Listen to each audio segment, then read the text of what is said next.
Doctor साहब, अब जो लॉकडाउन 5 हमारे दरवाजे पर आके खड़ा हो गया है, आपको क्या लगता है कि लॉकडाउन 5 की तरफ सरकार को बढ़ना चाहिए या सरकार को ओपन कर देना चाहिए?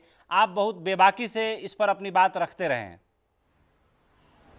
संक्षिप्त चार प्रतिक्रिया। जगह का डिसीजन मैं अभी नहीं लेना चाहूंगा। दिल्ली का, महाराष्ट्र का, गुजरात का एंड तमिलनाडु का। बाकी सब कुछ ओपन हो जाएगा, उसमें कोई वो दो राय नहीं है।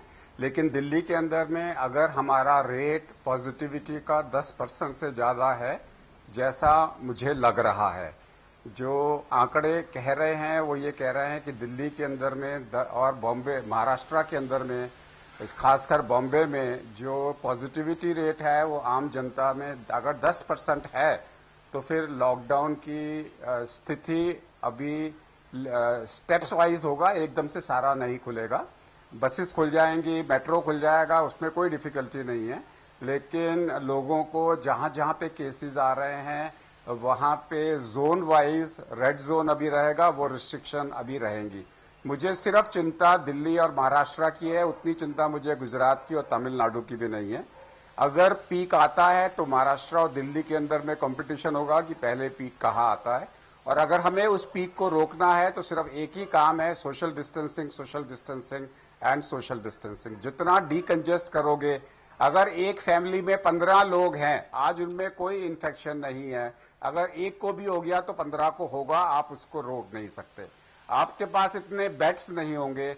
जिस दिन ये क्रिटिकल मास को क्रॉस कर जाएगा उस दिन हमारे को दिक्कत आएगी। सर, आप फॉर्चुनेटली हमारे यहाँ पे डेथ रेट कम है, फॉर्चुनेटली हमारे यहाँ मृत्यु दर कम है। भारत के अंदर में, पूरे एशिया में हमारा मृत्यु दर जो है वो 3 पर मिलियन पॉपुलेशन है। तो मैं ये नहीं कह रहा कि हमारे यहाँ पे लोग ज्यादा मरेंगे, लेकिन यस, ज्यादा लोग एडमिट होंगे और ज्यादा लोग सिम्टोमेटिक हो सकते हैं। डॉक्टर साहब, अब सीधे चल रहे हैं अखिल स्वामी जी के पास। सर, अर्थशास्त्री होने के नाते आपकी संक्षिप्त प्रतिक्रिया क्या होगी कि जितना कुछ एक्टिविटी अभी चालू हुई है, अगर लॉकडाउन 5 में अगर इसको बढ़ाया नहीं गया तो जो आर्थिक नुकसान होगा वो तो एक बात है, भूख से कितने लोग मरेंगे और जो मजदूरों की जो स्थिति है वो किस हद तक पहुंचेगी? देखिए, भूख से बहुत ज़्यादा लोग मरेंगे। जो लोग जा चुके हैं वो चले गए हैं, जो रह गए हैं उनको रोकने की आवश्यकता है, और रोकना तभी संभव होगा जबकि उनके हाथ में पैसा होगा, जबको एक सोशल सिक्योरिटी होगी, उनको ये एक आश्वासन मिलेगा कि इंडस्ट्री जल्दी चलेगी। क्योंकि इस समय जो समस्या है उसको ये नहीं समझ में आ रहा कि 1 महीने में खत्म होगा, 2 महीने में खत्म होगा, 3। आप देखें, इंडस्ट्री परेशान है, 20% कैपेसिटी यूटिलाइजेशन नहीं कर पा रही जो फैक्ट्रियां चल रही हैं, क्योंकि उनके पास मजदूर नहीं है। जो सबसे बड़ी समस्या आने वाली है, जिसका मैं पूर्वानुमान लगा रहा हूं, अगर आप लॉकडाउन हटा भी देते हैं, इंडस्ट्री के पास एक तो डिमांड नहीं है, दूसरी बात उनके पास वर्कर नहीं है। सारे वर्कर जो है गांव में चले गए हैं। गांव के अंदर इंडस्ट्री नहीं है, शहरों के अंदर इंडस्ट्री है।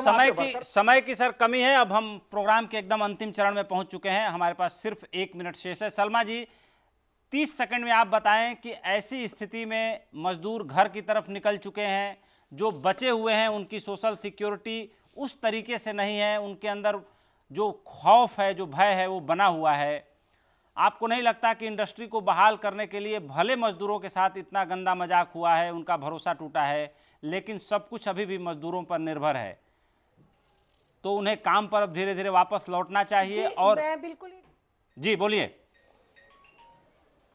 बिल्कुल मैं ये कहना चाहूँगी कि सोशल डिस्टेंसिंग को मेंटेन रखना होगा, और मुझे नहीं लगता कि अगर लॉकडाउन क्योंकि आपकी जो स्ट्रैटेजी है वो बिल्कुल फेल हो चुकी है सरकार की।